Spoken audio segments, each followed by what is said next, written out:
વૃદ્ધાશ્રમની વેદના, પતિ પત્નીના સંબંધો, ભૂલો, પ્રેમ અને જીવનનો અંતિમ પાઠ જન્મથી મૃત્યુ સુધી માણસના સંબંધોને ટકાવવાની કોશિશ કરે છે. પણ ક્યારેક જે આપણા સૌથી નજીક હોય એ જ આપણાથી દૂર થઈ જાય છે, જ્યાં પાછું લાવવું અસંભવ થઈ જાય છે. જગતભાઈ શાહ એક નિવૃત્ત પ્રોફેસર તેમના જીવનનો મોટો ભાગ શિક્ષણમાં પસાર કર્યો, પણ જીવનના અંતિમ તબક્કામાં પોતાને એકલા વૃદ્ધાશ્રમમાં જોઈને ઘણીવાર અંદરથી તૂટી જતા હતા. એક દિવસ સવારે વૃદ્ધાશ્રમમાં નવા માણસો આવ્યા. બધા લોકો તેમને જોવામાં વ્યસ્ત હતા. ત્યાં એક કોણામાં બેઠેલા જગતભાઈના ધ્યાનમાં એક સ્ત્રી આવી. ઓળખાય નહીં એવી પણ ખૂબ બદલાઈ ગઈ. આંખોમાં દુઃખ છુપાવતી શાંતિ હતી. પગ ધીમા હતા, વાળ સફેદ થઈ ગયા હતા. તે મહિલા એવી લાગે કે સમય સાથે જીવનના ઘણા સંઘર્ષો સાથે જીવી ચૂકી છે. જગતભાઈએ આંખો મીચી અને ફરી ખોલી. શીલા, તેમણે ધીમે કહ્યું.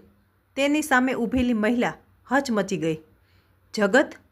તેણે આશ્ચર્ય અને ભય સાથે પૂછ્યું. હા, તે એ જ હતી, જગતભાઈની પત્ની શીલા, જેણે તેમણે વર્ષો પહેલાં મૂર્ખ, આળસુ, મારા સપનાના રસ્તામાં અવરોધ કહીને ઘરમાંથી કાઢી મૂકી હતી. તે સમયે શીલાએ ચૂપચાપ પોતાના કપડાં ભેગા કર્યા અને કોઈ વાંધો ન રાખી તેણે પછતાવાનું એક પણ શબ્દ ના કહ્યું. તેના 2 પુત્ર હતા. મોટો બિઝનેસમેન બની ગયો અને નાનો વિદેશ ચાલ્યો ગયો. બંનેએ પોતાના મા બાપ વચ્ચે થયેલી તફાવતની તરફ ધ્યાન પણ ન આપ્યું.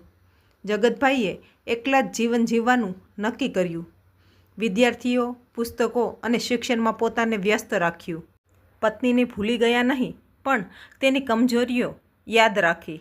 વર્ષો પછી આજે જ્યારે તેને વૃદ્ધાશ્રમમાં જોઈ રહ્યા હતા, એવું લાગ્યું કે એની જિંદગીના તમામ સ્તંભ હવે હળવા પડી ગયા છે. શીલા, તું અહીં કેમ? શીલાએ માત્ર એટલું કહ્યું.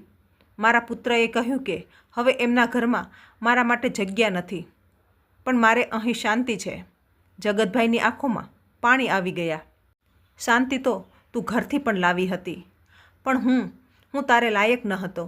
એ દિવસથી જગતભાઈ અને શીલા વૃદ્ધાશ્રમમાં ફરી એકસાથે રહેવા લાગ્યા. હવે જગતભાઈ દરરોજ સવારે તેની સાથે ચા પીવે, એને પુસ્તકો વાંચી સંભળાવે અને રોજ રાત્રે માફી માંગે. એક એવી ભૂલ માટે જે સંબંધોની સાઈડ મિરરમાં જોઈ શકાય છે, પણ પાછું વાળી શકાય તેમ નથી. સંબંધો તૂટતા નથી, તૂટે છે ઈગો, અભિમાન, અને જ્યારે એ તૂટે ત્યારે સંબંધ પાછા આવે છે. કદાચ પાછું મોડું હોય, પણ હજી વહેલું ન હોય તો સાચવી લેજો. સંબંધો પ્રેમથી જીવાય છે, અધિકારથી નહીં. જગતભાઈ શાહ 68 વર્ષના નિવૃત્ત અંગ્રેજી પ્રોફેસર. જીવનભર ધર્મના ઉપદેશ આપ્યા, નૈતિકતાઓ શીખવી, પણ ઘરનું વાતાવરણ તો તેમના દમથી દરરોજ બરબાદ થતું હતું. શીલાબેન, તેઓ સહનશીલ સ્વભાવ, પતિ માટે શ્રદ્ધા, સંતાનો માટે પ્રેમ અને સંસ્કાર, જીવનભર તેમને લાગ્યું કે સંબંધ ટકાવે એ સ્ત્રીની જવાબદારી હોય છે. પણ એ વાત એક દિવસ તૂટી ગઈ. શીલાબેને એક દિવસ કહ્યું, જગતભાઈએ આજે મોટા પુત્રના જન્મદિવસ એની મનપસંદ ખીચડી બનાવી છે. જગતભાઈ, મૂર્ખતાની હદ છે. તું મારે ભણેલા પુત્રને હજુ ખીચડીમાંથી ખુશી આપે છે. એ હવે CEO બનવાનો છે. એવા અપમાન વારે વારે થતા.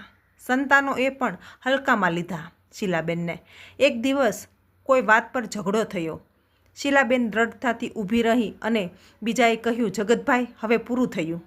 જગતભાઈએ એક ક્ષણમાં કહ્યું, તું મારી હોવી જ ન જોઈએ. અહીંથી શીલાબેન કંઈ પણ બોલ્યા વગર ઘર છોડીને ગયા. 15 વર્ષ બાદ જગતભાઈનું જીવન વિદ્યા, પાત્રતાના પ્રસંગો, સમારંભોમાં ગૌરવ, પણ પોતાનું ઘર ખાલી. પુત્રોએ પોતાના જીવનમાં જગ્યા ન આપી. વિદેશમાં વ્યવસાય, ભારતની યાદો ભૂલાઈ ગઈ. શીલાબેનનું જીવન જગતભાઈના ઘરમાં રહી સંસ્કાર આપ્યા. ધીમે ધીમે એ ઘર પણ બદલાઈ ગયું. નવી પેઢીને લાગ્યું કે આ તો જૂની વિચારધારાવાળી બીજ છે. શીલાબેને હવે વૃદ્ધાશ્રમમાં રહે છે. ત્યાં શાંતિ હોય, પણ અંતરંગતા નહીં. એક દિવસ વૃદ્ધાશ્રમમાં નવા વ્યક્તિ આવે છે. જગતભાઈ શાહ, તેની નજર પડી એ મહિલા પર. એવી જ આંખો, એ જ શાંત અવાજ. શીલા, એમ કહીને જગતભાઈના પગ નીચેથી જમીન ખસી જાય છે. જગતભાઈ કહે છે, તું અહીં કેમ શીલા? જે રીતે તમે અહીં છો એ જ રીતે હું પણ. એક ક્ષણમાં વીતેલા 15 વર્ષ બધું વળગી જાય છે. જગતભાઈ એક પાંખ વિના પંખી જેવા લાગે છે. રોજ સાંજે જગતભાઈ ખાલી ટેબલની સામે બેસે. એ ખાલી નથી, એમાં શીલાની ક્ષમા છુપાયેલી હોય છે. વૃદ્ધાશ્રમમાં બંને એકસાથે ભોજન કરે. જગતભાઈ દરરોજ એક પાનું લખે. શીલાને જ્યાં તે પોતાનો અભિમાન તોડે છે, પોતાની ભૂલો માને છે. એક દિવસ જગતભાઈ શીલાને પૂછે છે, શું તું ફરી મારા ઘરે આવી શકે? શીલાએ આંસુથી કહ્યું, ઘરે ઇમારત નથી, જ્યાં પ્રેમ ના હોય એ ઘરમાં મારે પરત આવવાનું નહીં. જગતભાઈ એક દિવસ ગંભીર રીતે બીમાર પડી જાય છે. શીલાબેન આખો દિવસ તેની પાસે બેસી રહે છે. અંતિમ શ્વાસ પહેલાં જગતભાઈ બોલે, મને માફ કરી દે. તું મરેલી સમજેલી ન હતી. તું તો મારી જીવતી માનવીયતા હતી, પણ હું જ મરેલો હતો અહમમાં. તે દિવસે શીલાબેનના નમ આંખોમાંથી ફરી સંબંધોની ઉર્જા જાગી. જગતભાઈના ગયા પછી શીલાબેન વૃદ્ધાશ્રમના દરેક યુગલના સંબંધોમાં સંવાદ સ્થાપવા લાગે છે. તે લખે છે એક પુસ્તક, મરેલી સમજેલી સ્ત્રીની જિંદગી, જે યુગલોને શીખવે છે, સાંભળો પહેલાં, સમજવાનો પ્રયાસ કરો, પછી તોડવા કરતાં જોડવાની રીત શીખો. જીવનમાં સૌથી મોટો ગુનો એ નથી કે તું ભૂલ કરે છે, પણ એ છે કે તું સંબંધો તોડીને એ ભૂલને ન્યાય આપે છે. તો મિત્રો, મને આશા છે કે આ વાર્તા તમારા હૃદયને સ્પર્શી ગઈ હશે. વાર્તા ગમે તો લાઈક અને સબસ્ક્રાઈબ કરજો.